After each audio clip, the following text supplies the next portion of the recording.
শুভ দুপুর সবাইকে। আজকে রান্না হয়েছে আলু দিয়ে পাঁপড়ের তরকারি।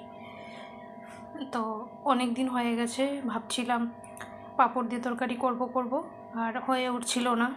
প্রত্যেক দিনই তো মাছ মাংস কিছু না কিছু খাওয়াই হয়ে থাকে, তার জন্য আজকে ভাবলাম একটু সিম্পল কিছু করি। তার জন্য একটু আলু পাঁপড় দিয়ে তরকারি করলাম। আর সাথে আছে শসা, লেবু আর একটা চাটনি করেছিলাম।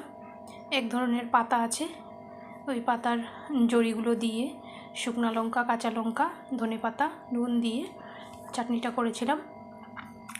ভীষণ ভালো লাগে খেতে চাটনিটা, প্রচণ্ড ঝাল হয়েছিল। তরকারিটাও ভালো হয়েছিল। আজকে নিরামিষ করেছিলাম।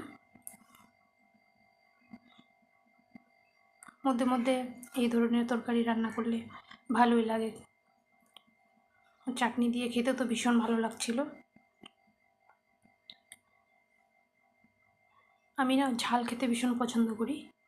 তো ঝাল যদি কিছু হয়, চাটনি বা যে কোনো একটা ঝাল কিছু যদি থাকে, আমি মন ভরে ভাত খেতে পারি। আর যে গরমের দিনে শসা, লেবু এগুলো তো চাই, এগুলো ছাড়া ভাত খাওয়া অসম্ভব।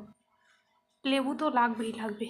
লাস্টে একটু চিকেন ছিল, চিকেন এক পিসই নিয়েছি, বেশি খাওয়ার ইচ্ছে ছিল না, তো এক পিস চিকেন দিয়ে অল্প একটু ঝোল দিয়ে খেয়ে নিয়েছি। তো কেমন লাগলো আজকের খাওয়াটা কমেন্টে জানাবে। আর সবাই ভালো থাকবে, সুস্থ থাকবে।